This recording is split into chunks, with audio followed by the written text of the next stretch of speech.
ناظرین، غزہ ایک بار پھر خون میں نہا گیا ہے، لیکن اس بار ظلم نے ہر حد پار کر دی۔ اسرائیلی جنگی طیاروں نے پیر کے روز پورے محصور غزہ پر تباہ کن بمباری کی، کم از کم 95 فلسطینی شہید، درجنوں زخمی۔ لیکن سب سے ہولناک منظر غزہ شہر کے اس انٹرنیٹ کیفے میں سامنے آیا جہاں معصوم بچے اپنی سالگرہ منا رہے تھے، لیکن وہ خوشیاں چند لمحوں میں بارود کی دھول میں بدل گئیں۔ اسرائیلی طیاروں نے اندھا دھند بم برسائے اور دیکھتے ہی دیکھتے لاشیں، چیخیں اور ملبہ باقی رہ گیا۔ اس ایک حملے میں کم از کم 39 افراد شہید ہوئے، جن میں بچے، عورتیں، صحافی اور وہ نوجوان شامل تھے جو کیمپوں کی تنگی سے بچنے یہاں لمحاتی سکون کے لیے آئے تھے۔ جنوبی غزہ کے خان یونس میں بھی یہی کہانی دہرائی گئی، جہاں خوراک کے لیے قطار میں کھڑے نہتے افراد پر بم برسائے گئے، 15 افراد شہید، 50 سے زائد زخمی۔ سوچنے کی بات یہ ہے کہ یہاں صرف انسان نہیں، انسانیت کو نشانہ بنایا جا رہا ہے، یہاں تک کہ اسپتال، اسکول، خیمے اور گھروں کو بھی بخشا نہیں گیا۔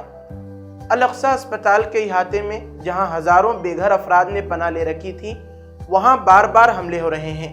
الجزیرہ کے رپورٹر طارق ابو عزوم کہتے ہیں، یہ کوئی حادثہ نہیں بلکہ منظم اور بار بار دہرایا جانے والا جرم ہے۔ اس اسپتال کو 10 سے زائد بار نشانہ بنایا جا چکا ہے۔ غزہ کی سرکاری میڈیا آفس نے اسے فلسطینی صحت کے نظام کے خلاف مجرمانہ مہم قرار دیا ہے۔ اقوام متحدہ کی رپورٹ بتاتی ہے کہ غزہ کا 80% علاقہ یا تو عسکری قبضے میں ہے یا جبری انخلا کی زد میں۔ لوگ محصور ہیں، نہ آگے جا سکتے ہیں نہ پیچھے، نہ کوئی پناہ ہے نہ کوئی امان۔ جب ایک 60 سالہ فلسطینی شہری صلاح سے پوچھا گیا کہ حالات کیسے ہیں تو اس کا ایک جملہ دل چیر دینے والا تھا۔ خبروں میں سنتے ہیں کہ جنگ بندی قریب ہے، لیکن یہاں زمین پر صرف دھماکے، لاشیں اور راکھ بکھری پڑی ہے۔